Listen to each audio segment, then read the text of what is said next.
de que candidato está mais próximo? O votómetro Presidenciais do Observador dá uma ajuda a perceber. Basta responder a 15 perguntas e, se quiser, afinar as respostas. E o votómetro revela de que candidato está mais próximo e mais distante. O votómetro Presidenciais está disponível em observador.pt e tem o apoio da Toyota. Esta é a história do dia da Rádio Observador. Trump capturou Maduro, mas quem vai mandar na Venezuela?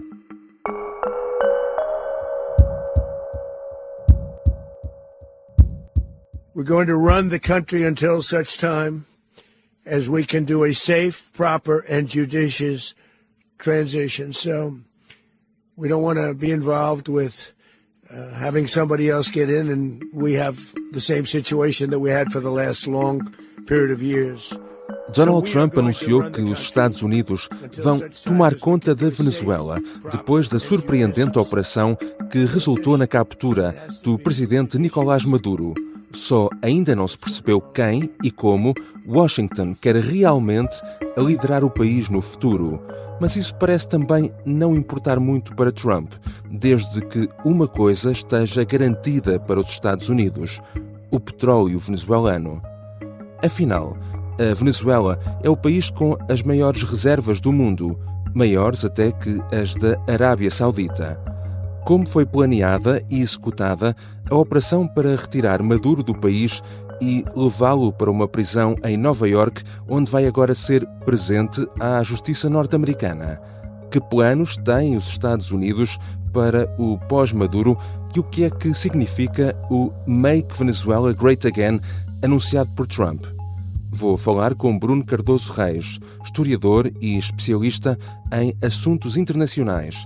E, no final da conversa, não se vá logo embora. Há uma grande novidade para anunciar sobre a história do dia. Eu sou o João Santos Duarte e esta é a história do dia de segunda-feira, 5 de janeiro.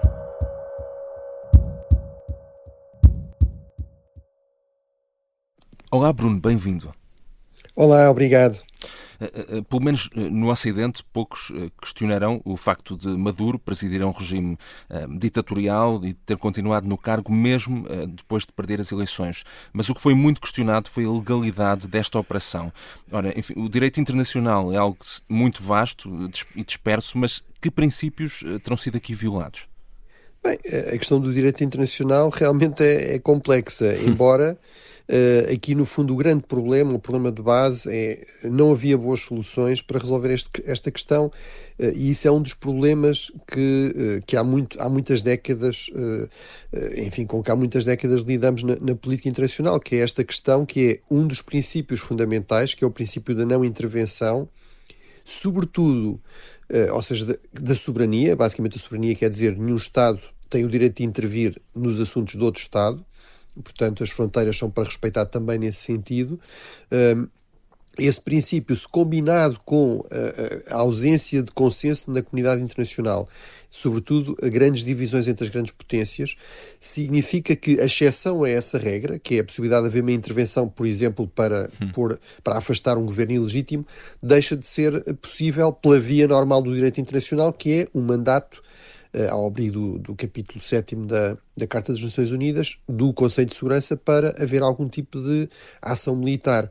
Ora, se a China, ou os Estados Unidos, ou a Rússia, ou enfim a Grã-Bretanha ou a França, que raramente usam esse poder de veto, mas se um destes 5 membros permanentes bloquearem isso, e quando a política internacional está muito dividida, isso acontece com muita frequência, isso quer dizer que à partida, no fundo, qualquer ditador, mesmo que roube eleições, mesmo que viole flagrantemente o direito interno e o direito internacional, no fundo está seguro por trás refugia-se por trás dessa norma. Viola múltiplas outras normas. No caso da Venezuela, por exemplo, temos esta questão de várias eleições fraudulentas, inclusive as últimas, em que os dados apurados realmente de forma credível apontavam para qualquer coisa como 67% de votos na oposição. A questão de vários milhões de venezuelanos, pelo menos 7 milhões, provavelmente mais, de venezuelanos que foram forçados a sair do país. Um país que era o mais rico da América do Sul passa ao mais pobre, a economia basicamente um quarto daquilo que era antes da tomada do poder pelo chavismo. A produção de petróleo também caiu para menos de um quarto, apesar de ter as maiores reservas do mundo. Portanto, realmente há aqui muitos argumentos para dizer que este regime é ilegítimo, este governo é ilegítimo. Agora, o problema é que a ação americana não tem nenhuma base, de facto, nas instituições internacionais, no mandato internacional. E aí qual é o problema? No fundo por isso é que eu digo que não há boas soluções. A situação que existia não era boa e já se tinha tentado, aliás, negociações, sanções, etc. O regime claramente não tinha o apoio popular, mas tinha as armas e tinha vários apoios externos, como a Cuba, o Irão, a Rússia, a China. Por outro lado, isto cria o problema de que, enfim, no fundo é um pouco a lei da selva. Qualquer Estado pode evocar a ideia de que há um problema noutro Estado, de que há alguém ilegítimo naquele Estado e pode usar isso como precedente. Embora também é preciso dizer que a China, ou sobretudo a Rússia, ou o Irão, não estão propriamente à espera dos maus exemplos dos Estados Unidos para violarem de forma flagrante o direito internacional e vários outros atores, não é? Depois, para além da questão internacional, há também a questão interna, não é? A administração Trump está a ser criticada por não ter informado o Congresso desta operação. Tinha de o fazer? Bem, à partida, essa é uma questão muito controversa. Não há nenhuma dúvida que para declarar guerra os Estados Unidos têm nos Estados Unidos, quem declara guerra é o Congresso. Portanto, o Presidente tem de pedir ao Congresso para declarar guerra.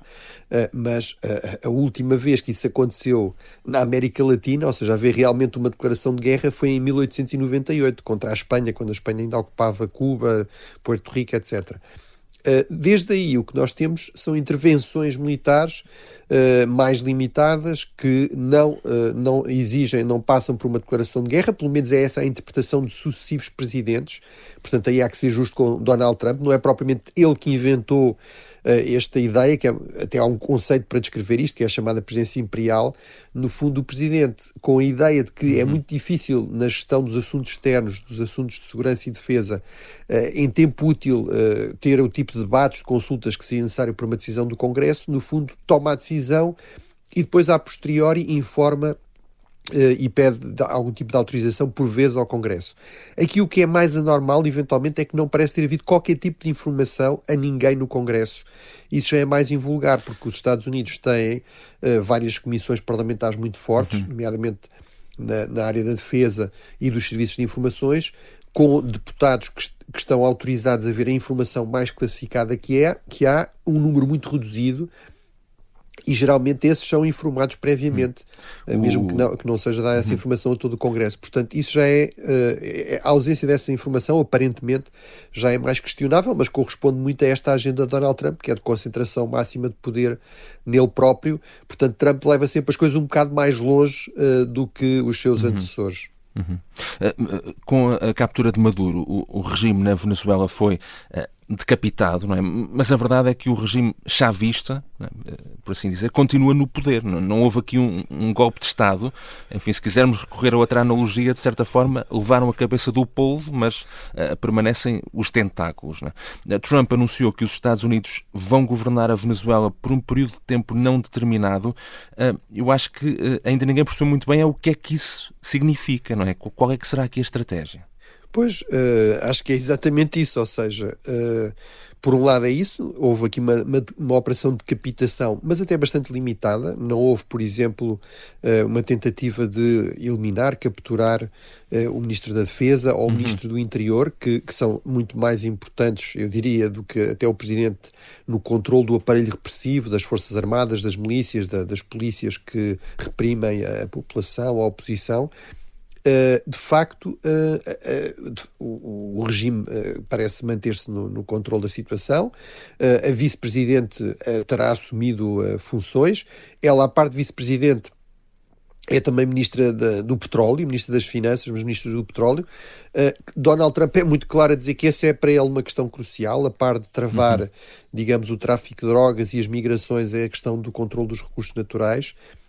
E, portanto, aquilo que se parece estar aqui a desenhar, mas nunca podemos ter certeza com o Donald Trump, é, no fundo, ele coordenar as coisas com o que resta do regime, com quem realmente tem as armas e o poder de facto, e tentar, com isso, chegar a determinados acordos que beneficiem os interesses, desde logo, dos Estados Unidos na questão do petróleo e aparentemente também algum tipo de transição, algum tipo de eleição. O grande problema aí é que se for o regime novamente a organizar eleições, não sei muito bem por que razão é que iria fazer diferente do que fez nas vezes anteriores, que é uma fraude massiva para se manter no poder. E realmente, e como dizias, não se percebe o que é que Trump quer dizer com isto, que agora os Estados Unidos é que estão a controlar a situação.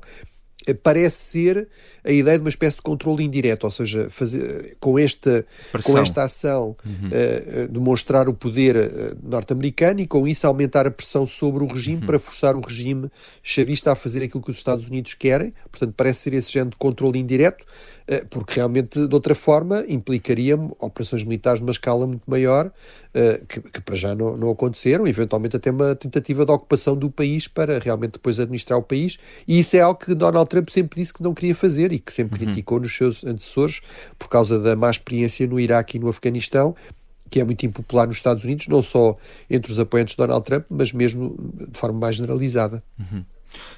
De resto, e ao contrário do que até se poderia pensar, esta não é necessariamente uma boa notícia para a oposição venezuelana. Trump já veio tirar o tapete a Maria Corina Machado, afirmou que ela não tem o apoio da população, disse Trump. Não parece que o plano dos Estados Unidos seja, pelo menos para já, colocar a oposição no poder. Sim, ou seja, eu de facto sempre desconfiei que isso não seria uma grande prioridade, mas a verdade é que Donald Trump foi muito claro, basicamente não só deixou claro que está disposto a falar com quem realmente está no poder, como o facto da oposição ser uma oposição desarmada e que não controla realmente o Estado venezuelano, para ele é um argumento para afastar essa oposição de alguma forma. Portanto, aquela declaração de que a Maria Corina Machado não tem apoio, não controla as coisas, não tem condições para controlar as coisas.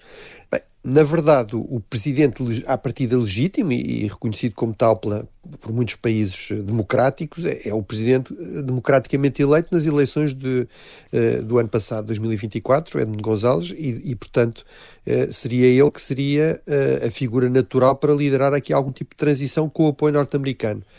Mas nem Corina Machado nem González parecem ser realmente as pessoas que interessam Donald Trump, que nisto como em tudo parece estar sobretudo focado em quem é que tem o poder, independentemente, enfim, de outras considerações, de outras questões, e portanto realmente isto confirma essa ideia de que para Donald Trump é tudo, sobretudo uma questão de interesses, de relações de poder e não propriamente de democratização, de preocupação com direitos humanos, com a democracia, enfim. Vemos que isso, aliás, não é uma grande preocupação até na forma como ele se comporta na própria política interna americana. Portanto, eu percebo que haja muita gente, e eu partilho essa ideia, a saudar, no fundo, esta questão do afastamento de um ditador que se recusava a sair pela via habitual no Estado Democrático, que são as eleições, como era Maduro, mas realmente além dos problemas do direito internacional, dos precedentes que isto pode criar para outro tipo de intervenções por grandes potências, temos este problema que é, não há nenhuma garantia de que isto vai levar realmente a uma transição para a democracia na Venezuela. De resto, Trump, na comunicação que fez sobre a captura de Maduro, foi muito direto. Admitiu que o interesse dos Estados Unidos é tomar conta do petróleo venezuelano, não é? Enfim, se Maduro fosse o ditador de um país sem petróleo, ainda seria neste momento um ditador no poder? Acho que aqui há a questão do petróleo, há a questão também geoestratégica, ou seja, isto realmente parece corresponder muito à concretização das ideias de Donald Trump, que foram formalizadas nesta nova doutrina estratégica norte-americana, nesta nova estratégia de segurança nacional norte-americana. Portanto, a ideia de que, no fundo, há aqui esferas de influência que as grandes potências podem ignorar à vontade o direito internacional e podem intervir à vontade nessas esferas de influência, e que, no caso dos Estados Unidos, seriam, à partida, o hemisfério ocidental. A ideia, no fundo, é que, portanto, há aqui uma visão geoestratégica de que esta é a esfera de influência dos Estados Unidos e também há este foco muito grande, de facto, nos recursos. E, portanto, eu percebo a questão, ou seja, países menos ricos, países como Portugal, se calhar, digamos, têm menos interesse para Donald Trump do que países que têm recursos naturais muito importantes. Realmente, como referias, é importante sublinhar isso. Não é a Arábia Saudita que tem as maiores reservas de petróleo do mundo, é a Venezuela. Exato. As reservas sauditas têm algumas vantagens, é que são petróleo de muito boa qualidade, muito fácil de extrair, muito fácil de refinar. O petróleo venezuelano é mais complicado, mas a Venezuela tem uma ligação umbilical à indústria petrolífera americana aos Estados Unidos, desde o início da exploração, em 1923. Muitas das grandes refinarias no sul dos Estados Unidos, no Texas, em Nova Orleans, estão feitas para este tipo de petróleo mais pesado, venezuelano. E há uma empresa, na verdade, a Chevron, que sempre se manteve em atividade com múltiplas exceções, conseguiu lidar com o chavismo, exceções do lado de Chávez e de Maduro, do lado dos Estados Unidos, e, portanto, isto mostra bem como esta dimensão do petróleo e do pragmatismo sempre existiu. Aqui o que é eventualmente, digamos, o que se pode questionar seria mesmo necessário afastar Maduro. Isto parece também ter a ver com uma dimensão de política interna, demonstração de poder por parte de Donald Trump, ele poder reclamar aqui mais uma vitória, porque a verdade é que o tipo de negócio que ele parece estar a propor, ou seja, de alguma forma aceitar dialogar com o regime chavista em troca de concessões, por exemplo, nesta questão do petróleo, provavelmente seria algo que o próprio Maduro estaria disposto a fazer. Mas enfim, com Donald Trump temos sempre de ter grandes cuidados, portanto pode ser que ele mude ideias e que até volte a recuperar de alguma forma Maria Corina Machado, sobretudo se de facto o regime de Maduro de facto não aceitar as condições que parecem interessar a Donald Trump. E que impacto, enfim, é que isto pode ter tanto na região como na geopolítica mundial, juntando aqui brevemente as várias questões. Na região, por exemplo, a questão de Cuba, que foi falada também nessa conferência de imprensa. Mundialmente, mais uma vez, este fim de semana, Trump veio falar na Groenlândia, não é? Portanto, a partir daqui, tudo pode ser possível. O que temos agora com Donald Trump, no fundo, parece ser esta ideia realmente de voltar a esta lógica imperial ou neo-imperial, das grandes potências fazerem o que quiserem, conquistarem e ocuparem o que quiserem, de esferas de influência, mas ainda com esta questão que é, por exemplo, em relação aos europeus, os Estados Unidos reservam-se o direito de interferir na política interna europeia, a questão da ideia de apoiar os partidos que eles chamam patrióticos, ou seja, os partidos pró-Trump na Europa, ou inclusive esta questão de pôr em questão a integridade territorial de um Estado europeu, de um outro Estado-membro da NATO. A NATO supostamente foi criada exatamente para impedir que isso acontecesse, não é? Mas, enfim, à partida de Estados que não faziam parte, de inimigos fora da NATO, mas realmente a Dinamarca está claramente preocupada com este precedente.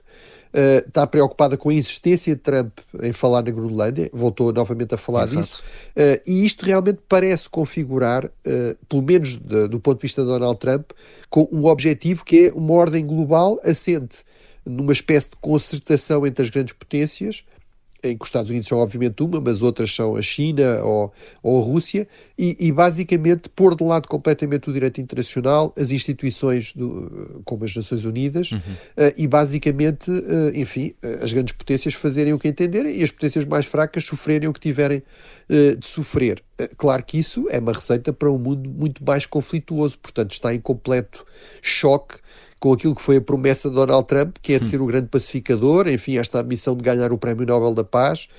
Obviamente não é com este tipo, digamos, de selva, de lei da selva, de regresso à ideia de que as guerras são um instrumento normal da ação dos Estados e que a conquista é uma espécie de direito das grandes potências. Não é com esse tipo de, digamos, de ordem internacional que vamos ter mais paz, que vamos ter menos conflitos armados. Mas enfim, vamos ver como é que ele resolve esta contradição e, sobretudo, como é que resolve também estas questões mais imediatas sobre o futuro da Venezuela. Ele é sempre muito bom a declarar vitória, mas há claramente aqui enormes problemas por resolver em relação ao futuro da Venezuela e das relações entre os Estados Unidos e a Venezuela e da própria evolução da ordem global.